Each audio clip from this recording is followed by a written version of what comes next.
Hello. Hi, it's Kate here. Let's see who is kicking around for this first free mini whip. You know, it might all feel a bit like we've been whipped after this, or I might if you're asking me questions, join it. Who knows? So hi, let's see who's going to come on. My name is Kate Carney. Hello. Thank you for... Hi, Christine. Happy Wednesday. Is it Wednesday? Yeah, happy Wednesday. Let's see. Oh, is it? Buzzes are going to go off. Hello, lovely. Thank you for being here. Thank you for joining me live. I can't see you. Is that my phone? Yes, Millie. Yes, it is. Because can everybody else see me? See me and hear me? I reckon if you can't see me, that is my phone because I can see myself like every other normal live.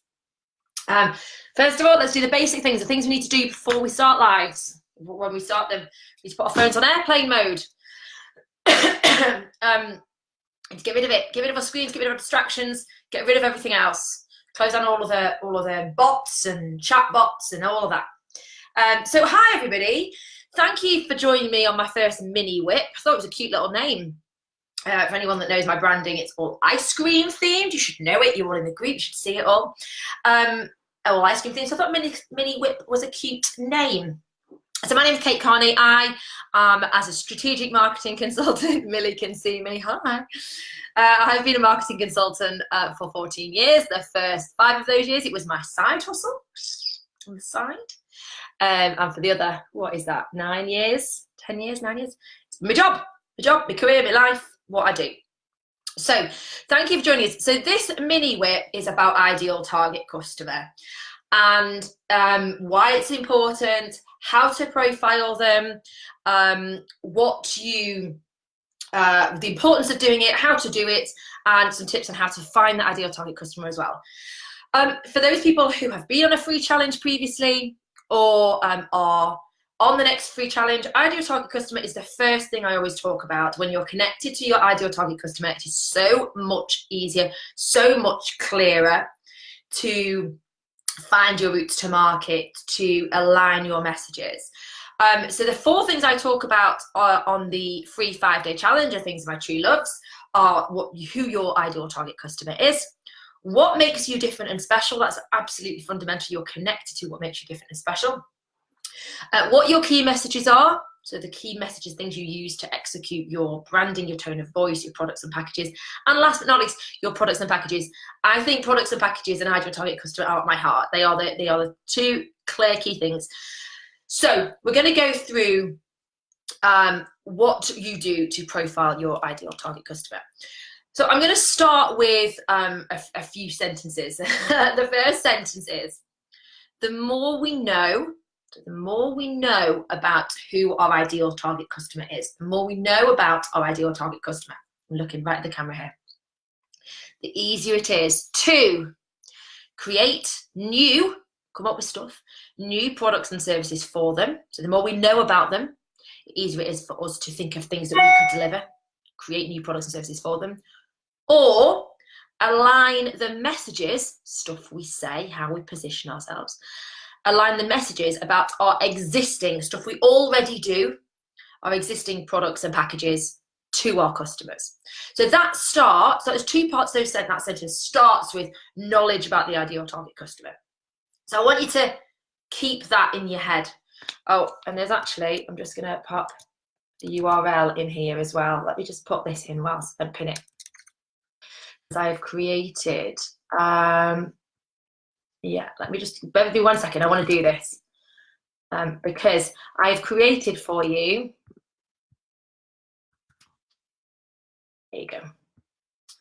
Hi, Karen. Hi, Jen. Sorry, girls. Ladies, I've only just seen that.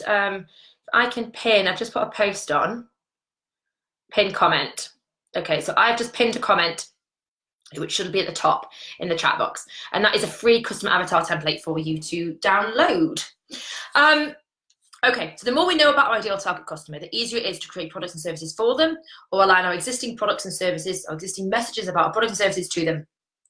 My energy, my driver comes from having absolute crystal clear clarity on who my target customer is. And you guys in the group, you are that. Okay, so I've made conscious decision and effort, align my messages, create products and services for people like you, PLU, people like you. Okay, so we know it's incredibly important to know ideal target customer. And this is something that anybody that works in marketing, digital, branding, media will always talk to you about. And that's great. That's really important. But the thing that pisses me off, is that they don't go far enough with explaining it. And so that is what I am here to do for you. I have found that the reason why a lot of you, businesses like you, small businesses, avoid the ideal target customer exercise, or start it and don't finish it, or do it and don't deliver on it, is because they feel like it is stopping them from engaging other audiences. So, hi Sarah. They feel like, well, if I say that's my ideal target customer, then no one else will work with me. I don't have anyone, I can't go after anybody else. I can't work with anyone else. That's bollocks. Your ideal target customer and profiling that person gives you clarity and focus of who to go after. These are the important things. It is not forever. It is not forever. So that does not mean you have one ideal target customer forever. It doesn't mean that. We don't have, most of the time, most of you won't have one ideal target customer forever, nor will you have one target customer for the entirety of your business. This is where productizing and being super clear with what your offer is and what makes you different and special is really important. All of this strategic stuff that I teach, that I work with my clients on, where we are not talking, I get a bit angry here, don't I? We are not talking about stuff you're writing on Twitter and Facebook and Etsy and whatever else, and bios on your website. We're not going to get to that yet, because we need to do the ideal target customer exercise first. We need to have the strategy in place, to have that clarity in order to execute all of that tactical stuff properly. So remember, the more we know about your ideal target customer, the easier it is to create products and services for them, create new stuff for them, or align the messages of our existing products to them. I say that all the time, all the time. So that's the first thing. Your ideal target customer is not your only customer forever. No, they are not. They are not your only customer forever. And and they are not for your entire business. Your business may, should, will have specific products and packages. A different product requires a different set of messages, which may well be for a different audience. I can't ever make that point. Sorry, people are commenting. New comments at the show. Hi Kate, hi Anita, hi Colette, hello ladies. I can't make that point enough, that often when we're starting out in business, we're like, it's just us, or it's just my shop and all my shop, and it's just everything I have, and anybody could buy it. My target customer is anyone who is what? Let me give you an example of this. Before we get into how we do it, let me give you an example of this.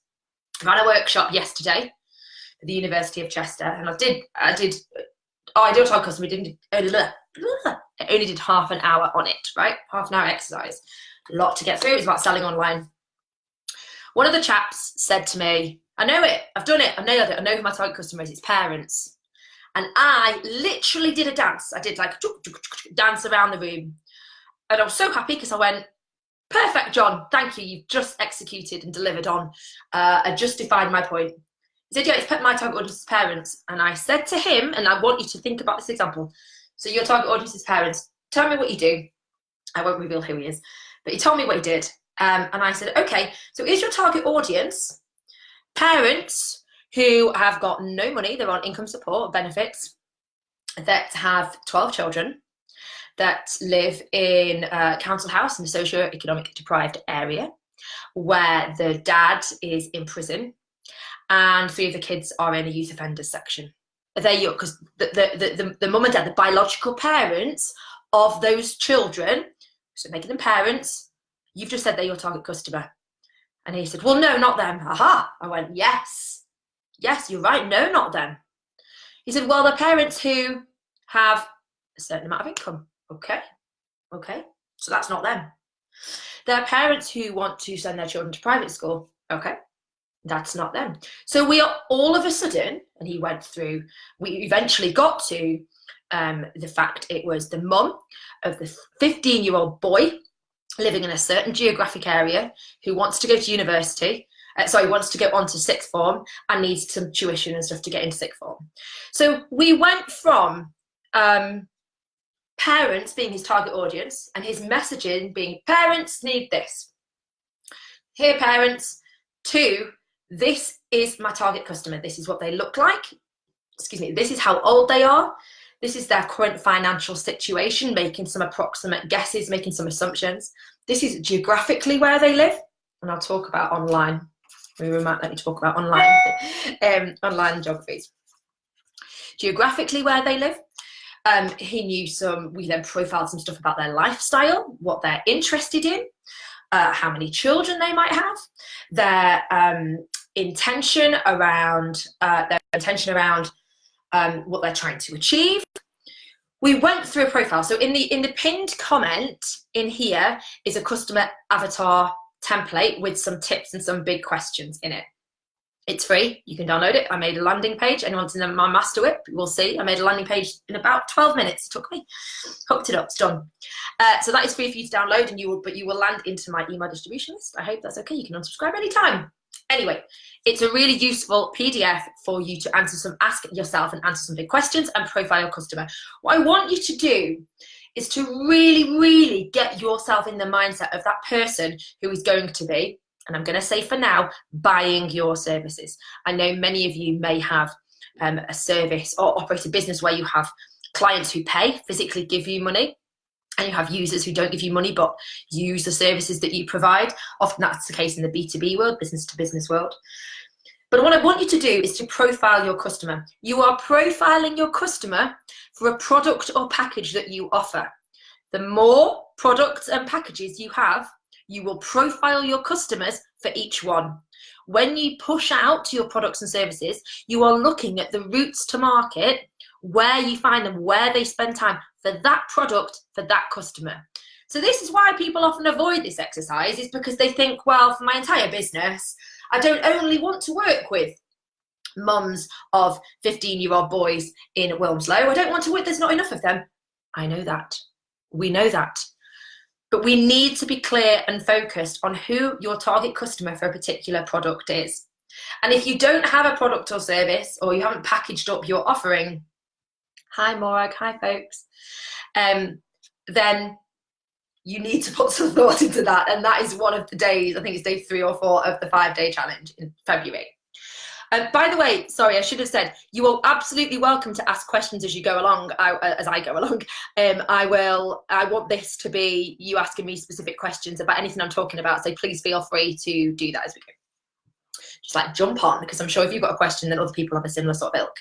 So profiling, when we know who your ideal target customer is, so they have a name, they have an age, not an age bracket, they have an age. So and let me just explain that point a little bit. I get quite high horsey about this, ladies. I'm really sorry, but it's because it's so important, and when you nail it, it's so fucking useful. Like, it's just the right thing to do. Like that. When you give them a specific age. So, for example, yesterday at this workshop, as this is my most recent example because I was with 30 odd people yesterday, one of the ladies said, my customer is aged 35 to 70. I was like, what? I'm 35. Your messages to me as a 35-year-old may be quite different. They may not be amazingly different, but they may be quite different. Some of the imagery for a 70-year-old versus a 35-year-old may also be quite different. The routes to market, the where you advertise, the partnerships you form to inform me about your product, the routes to market, the advertising that you do, the social media messages, the channels that you use will be different between me and the 70-year-old over here. So I'm double my age, literally. So she went, oh yeah. I said, yes. We know that the reality of this is you are not going to only work with or only attract 42-year-old women. So when we revised hers, 42, we know you're not going to only get 42-year-old women. But by creating a profile of your ideal target customer and being connected to things they like, things they love, stuff they watch, where they spend their time, what they're interested in, means that the content that comes out of your mouth or on your website or on your lead magnets and your landing pages is appropriate to that audience. So let me give you an example. My ideal target customer, in my profiling that I've done for my customer, that person, that woman who's 36, it's called Jo, has read 50 Shades of Grey. Now, I'm going to make an assumption that most people in this group have read it, or have read parts of it, or know all about it, know what it's about. So that is a very tactical thing I write on my profile, because it means it's giving me all of this information, and as I say, making some assumptions, but it's adding it all together so that I can create, as I say, products and services for them, or align my messages to them. So I can talk about that. I talk about Dracula. I talked about Dracula on my page of the day. I know that my ideal target customer will be watching these sorts of programs. Read it. Yeah, read it, know it, love it, hate it, shit writing, but yeah, exactly. So the template that's in that download that you can download asks you for what have they read, where are they spending time. So we are profiling them and we're asking you some specific tangible questions about that person. Remember, this is a product, this is a target customer for a specific product you have. Now, you might not have that specific product yet, so sometimes you do it slightly back to front and you go, well, these are sorts of people I want to work with because I've worked with them before. So a good way to think about your ideal target customer. Jen's read it as well. There you go. I read it on holiday with the kids and I was a bit like, oh, hello. Sorry, I'm distracting myself. One way to think about who your ideal target customer may be, which is really useful if you are pre-start, if you've not yet started trading, you don't yet have a brand and whatnot, is to look back over your shoulder. Sorry, let me start again. Is to look at where the opportunities in the market are. So you are looking at what your product. Yeah, Linda, no to Shades of Grey, yes, Dracula. So you're looking at your product and what you want to offer, and you can look at who else in the world, so who of your competitors also offers that similar sort of product, and who are they offering their services for. So in the free challenge, I encourage you to do quite a bit of research on who your competitors are and how they position themselves. They're your competitors either because they're offering the same product as you in the same solution, they're solving the customer's problem in the same way. They're your direct competitors, or your indirect competitors solving the customer's problem but through a different channel in a slightly different way. So if you are pre-start and you've not yet started, look in the market, look in the competitors, who they are, who your competitors are, who they look like they're trying to appeal to, and how. If you need more on that, if you register for the free 5-day challenge, that is a post in the group. So explaining how to do that. If you are an existing business and you're looking at profiling your ideal target customers, the way to do that is to look back over your business shoulder and say, who have I worked with previously? For all of the types of businesses and people I've worked with previously, who have I worked with previously that I have had the biggest impact with, that has made me feel the most fulfilled, that I've enjoyed working with, that I have had impact, made me feel fulfilled, that has got the biggest opportunity, that sort of industry, that sort of person, and profile them. So you profile them, again, you are making some generalizations about their wants and needs and behaviors and whatnot, and where they spend time, but that's okay. We have to do that. Remember, we aren't marketing to a specific exact human, so I'm only wanting to speak to people who've read 50 Shades of Grey, who are age 42, who live in Newcastle upon Tyne in a 3-bedroom house.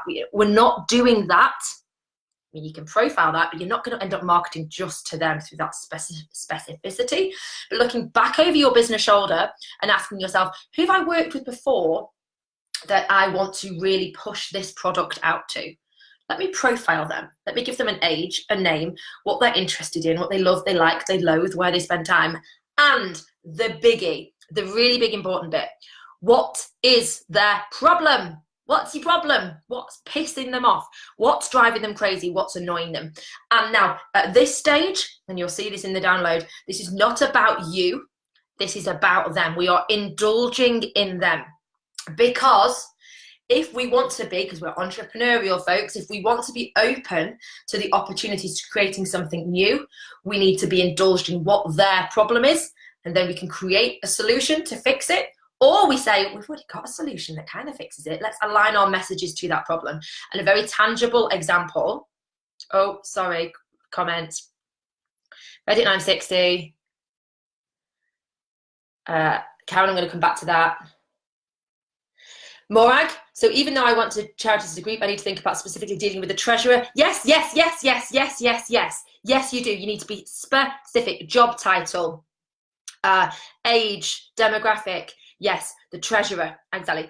Karen, so if we share our understanding of their choices of books, but what about TV programs? Books, TV programs, podcasts. Download that avatar template if you haven't already. Although you're in the master group, so I think you've seen it. Yeah, getting that sense of understanding of who they are and what they're interested in. Okay, so looking the point about staying open to what pisses them off, what annoys them, what does their head in, what is their problem. Let me just tell you a short story, a very quick story.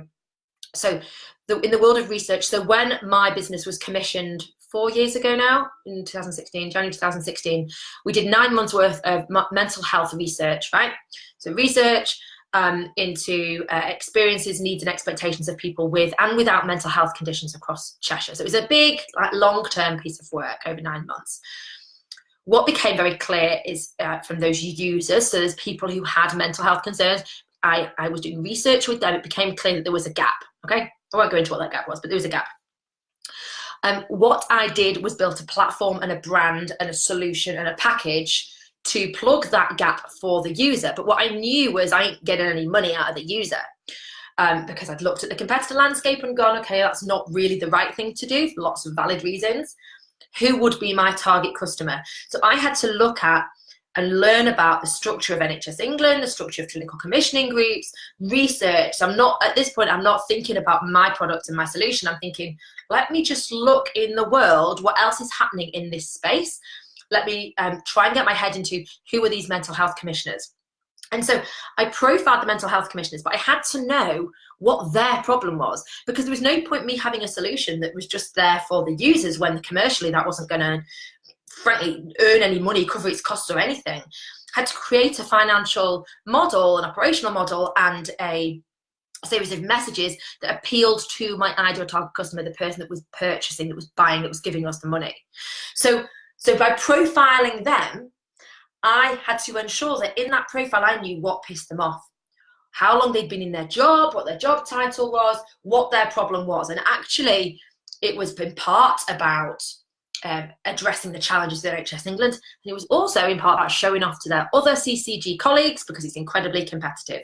So I knew I had to position the messages around this idea I had as something which helped them stand out. Do you see what I mean? So it's only through doing that research that and knowing what pisses them off and what they're trying to achieve, it was only through doing that that I could then create the appropriate messages for the B2B relationship part of my solution, appropriate to that customer, being the clinical commission group. Karen, I think I've been doing it all wrong. No, I don't think you have. Dracula's, yes, I think he's yummy. I think it's morally wrong, but yes. What if I have 2 different strands in my business, copywriting and children's author? Yeah, so Colette, you have 2 products, or two strands, and you say there might be products within that. So you need to be the overarching brand. So think about it like this. Think about it as, so an advertising term of above the line and below the line. So above the line is general stuff everybody sees. Everybody can see it. Anybody can see it. They land on your website from Romania, see it, and they're like, oh yeah, she's a copywriter, children's author, and she's nice and credible. Below the line, targeted specific messages and specific channels for specific people. So in below the line, you will productize your copywriting and children's author work, and you will send you will do an ideal target customer exercise for each of these areas. So for each of these products within your area, so if you've got copywriting, you might have a couple of packages in copywriting, children's author, you might have a couple of packages in there. You are doing an ideal target customer exercise for each of those. There's no doubt about it. It is more difficult as your business grows, as your brand grows. But what you'll find, and what I do now, is you find that you actually you've got all of these channels going on, you've got all of these different audiences and products and packages, and then you actually enjoy doing one thing more than the other. One thing is more successful than the other, and so you're going to spend more time in one than the other, and that's when we get known for doing one thing really well, and we make money from doing one thing really, really well. So it is harder, but you need to profile your products, create your products and services, and profile your customers against each of those. Shock horror, I can help you do that if you need me to. So I think I saw some more comments. Oh no, Steph's on. Hi, Steph. Karen, let's have a call. I'm sure you haven't been doing it all wrong, but we are profiling our customers. So what are they interested in? This is all about them. What are they interested in? What pisses them off? What's their problem? What are their values? What do they love? What do they like? So back to my B2B example of the mental health commissioner, I've had to get it as detailed as I know that there's no point me contacting a mental health commissioner. Oh my goodness, Colette, I'm coming back to that sentence in a second. There's no point me contacting a mental health commissioner if they've been in their job about 3 years, because in reality, I want to get them between 3 months and a year, because that's in line with the commissioning cycle. That's in line with them wanting to stand out, do something different. That's when they're looking for new providers. 3 months in a business gives them long enough time to get their feet under the table, maybe 6 months, depending on the size of the CCG.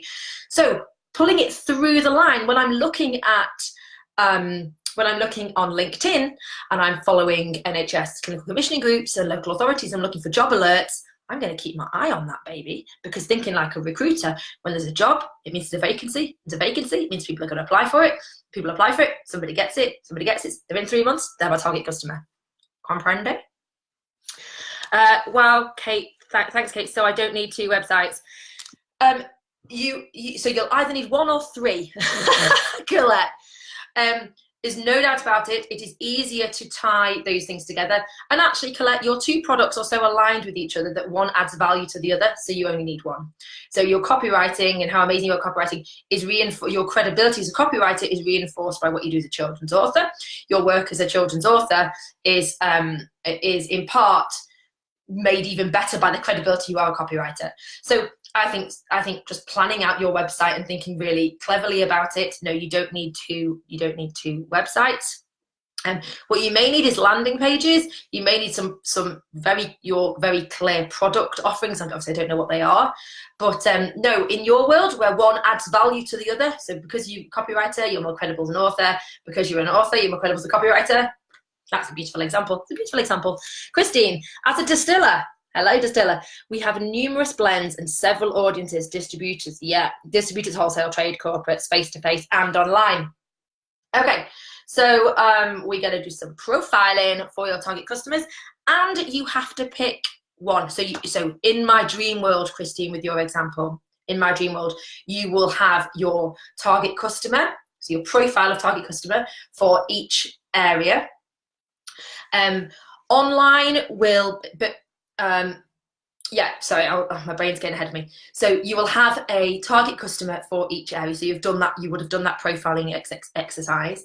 And then depending on your capacity to execute this is kind of a key sentence, you would then choose who to go after at what time. So for example, large organizations, so when I was head of marketing at a training organization, a team of 10, I could give 3 marketing execs 3 different audiences. You go after them, you go after them, you go after them. And everyone adds a bit to social media. So that was quite straightforward.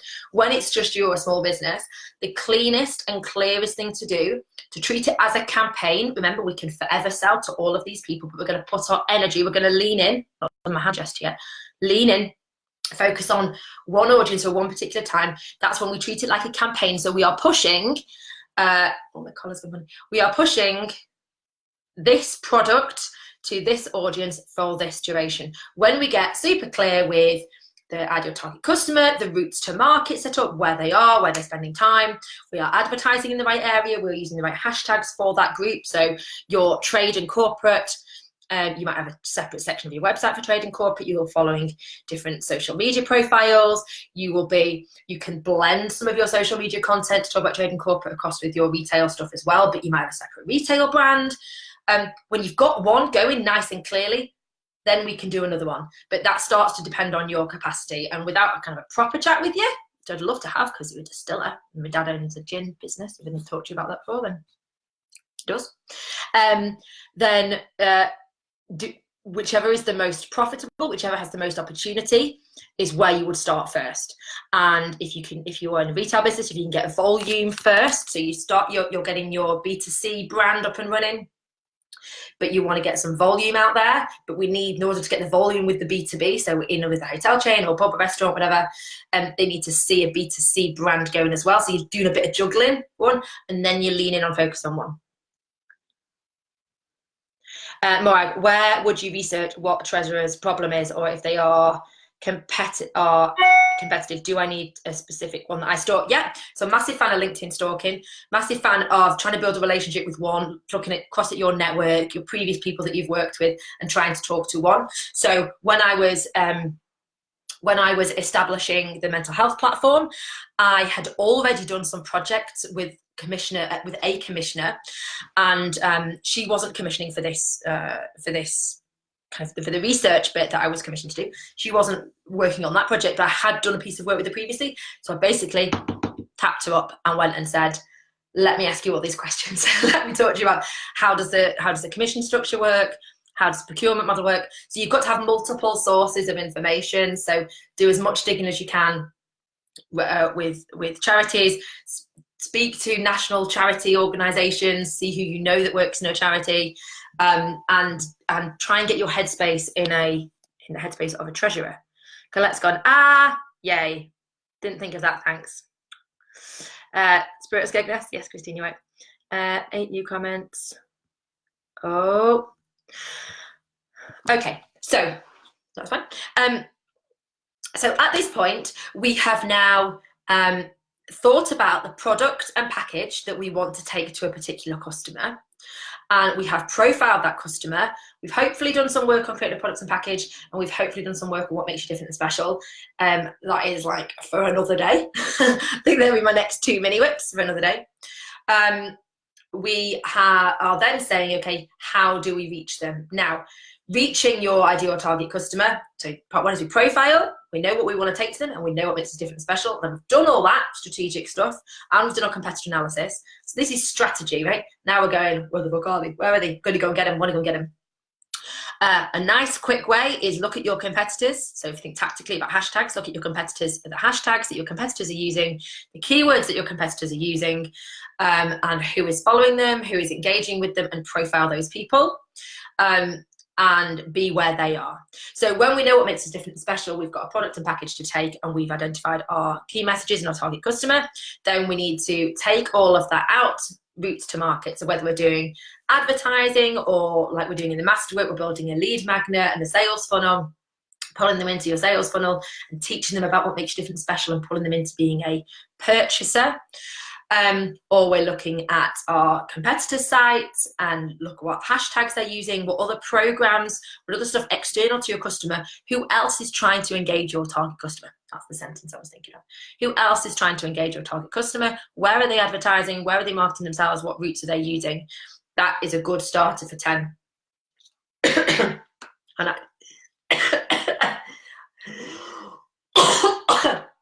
oh, that's good timing, isn't it? Coffee bit. Okay, so that's when we start to build a marketing plan of what we're going to do to attract, engage, and retain our target customers. Okay, so that is probably enough. What time are we on? Oh, it's only it's 5:30. So does anybody have any more questions? Now I've had a coughing fit. Yes, Morag, competitor, Twitter, Facebook, LinkedIn. So we want a really tight look at who our competitors are, how they are, so just on the competitor stuff, who our competitors are, how they position themselves. So who they are, what they look like, their branding and imagery, how they position themselves, who they're going after, what they're offering and how they position themselves. So who they are, what they look like, what they offer, who they're going after and how they position themselves. If you can get on it with that and stay and keep abreast of that and stay connected to that, then when it comes to creating your marketing plan for your routes to market, you're going to create some new stuff. You're going to create your own, you might create your own Facebook group. You might, this is all based on you've got a tone of voice and you've got a brand and stuff that makes you different and special, and you're using it. But you will then revert back to looking at that competitor info and go, right, what are they doing to get people in their group or to sell their products? Let me just do a bit of digging and see who else is doing what in this space. And I do that all the time. Super useful all the time. I'm in a complete coughing fit. Okay, so any other questions? And how much they're charging? Yep, what they're offering and how they're positioning themselves and what they're charging. If you can be clear on what their products and packages are, yes, 100%. So let me just check. I have been through. Okay, just to reinforce the point, the more we know. Oh, Colette, I'm struggling to sell my one and only children's book to a wider audience, as in beyond my Facebook friends. Any advice? Loads of advice. Yeah, okay. You got to be where your customers are. We've got to be asking for people to introduce. Have you thought about having a kind of a brand influencer network? So people who either getting out to influencers or getting ambassadors, sorry, is the term I was thinking of. So people who can help sell your book for you, beyond Facebook ads. Facebook ads, being on, a guy did a clever little trick on LinkedIn, I noticed a while ago, where he talked about the story. So again, what makes us different and special? Story is a big part of that. What you're passionate about, why is part of that. I'll do a live on that another time, talk about that in the free challenge.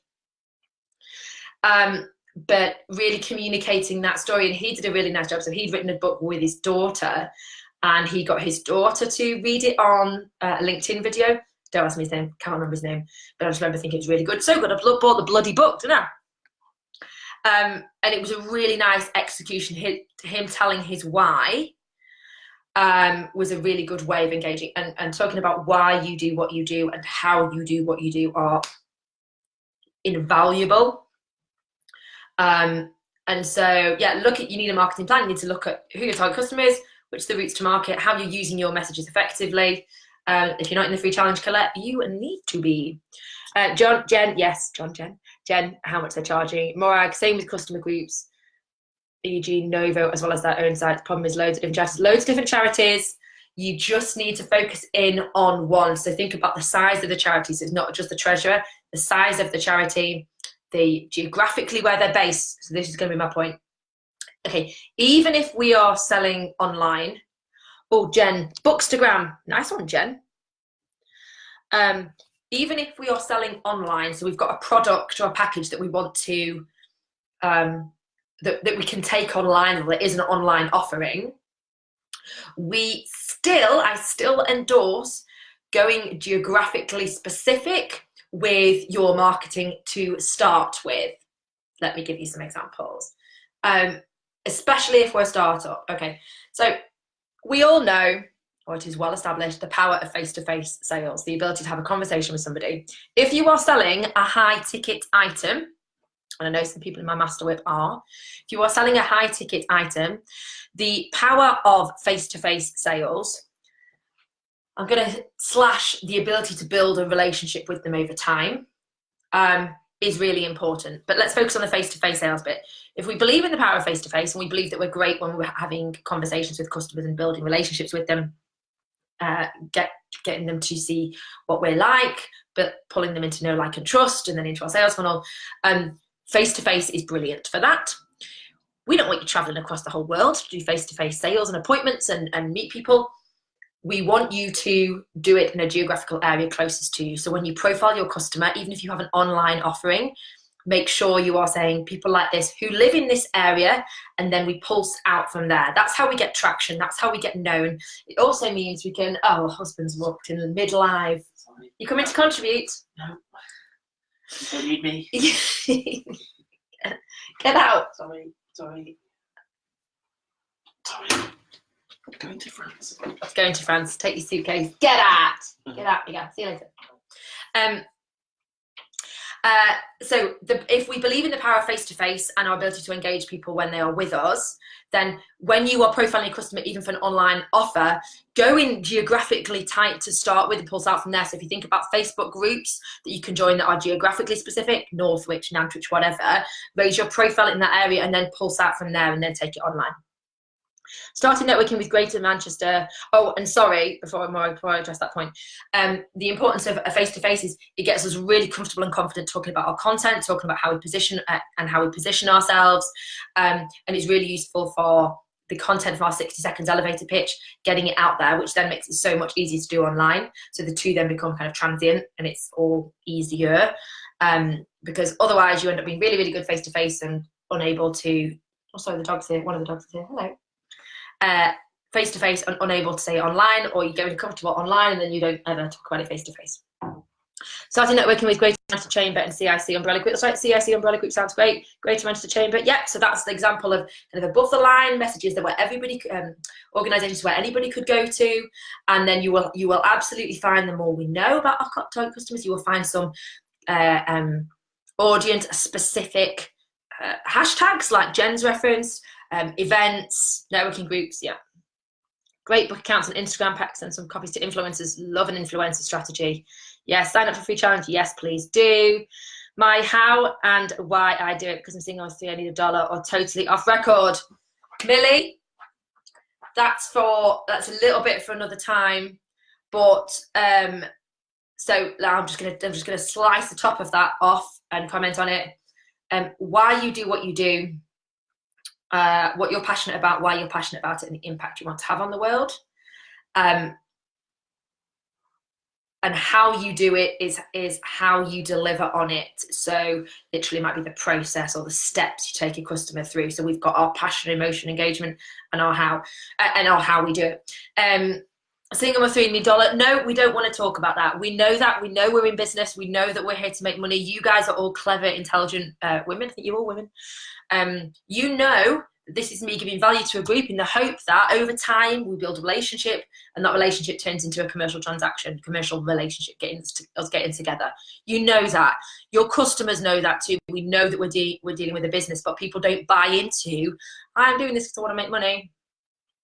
They don't. Even if we feel like we're being like straight with them, it doesn't work as a message. People know it. It's not new news. So you need to find your why, and asking yourself, I do a lot of stuff on this, and it's the first question I ask all of my Whippy clients: what you're passionate about, why you're passionate about it, and the impact you want to have on the world. Do that. When you have done that, Millie, book a free call with me and let's talk about it or what you do. Pauline, thanks for asking that question, as I want to get a different product out but unsure on how to get it sold, launched. How do I protect, brand it? Pauline, the easy answer to that question is you need to be in my Master Whip. That is a massive question for everybody who's in my Master Whip group. So it is like, yeah, let me just pen that and I'll show you this. That Master Whip that's running at the moment, that you can join any time, is about creating a product, know what makes you different and special, who your target customer, who it's for, and launching it. And there is a touch on branding it as well. Protecting it and branding it really depends on what it is. And yeah, protecting it, my experience, people are way too overprotective and too passionate and too bothered about protecting things. I am bothered about being first to market and getting shit out of the door. So Pauline, and I think you put a post on about your business at the moment. You are absolutely my ideal target customer for my Master Whip program, if that is what you are looking to do. Jen, I'm thinking the time I spend networking would be better spent on more specific profiling and targeted advertising. You can't do one or the other, Jen. You got to do both. Sorry, chicken. And the great thing about networking is it gets you really comfortable in practicing your 60 seconds elevator pitch and what makes you different and special. In the elevator pitch example, I've got a video that teaches you how to do it. It's like £6. It's in the announcements. But yeah, you got no choice. You can't do both. And you need to build your network to get your name out there. And then when you establish your tone of voice, you know your products and packages and who your target customers are, then you can advertise to them and profile them. You can do a little bit of both at the same time, but it's not one or the other. Karen, if you feel I recommended the Master Group, I am new, all of this, I am learning so much. If you feel, Karen, I don't understand your message. If you feel I recommended the Master It group, you to all this, I'm learning so much. I think that means you're learning so much, which is cool. Yes, that's good. Thank you. You are indeed. So I've made the point about the online geography, what makes you different and special, and there's lots of activities that we do within that, and your branding and your tone of voice and how you do what you do and why you do what you do are all parts of what make you different and special, as well as your actual products and packages.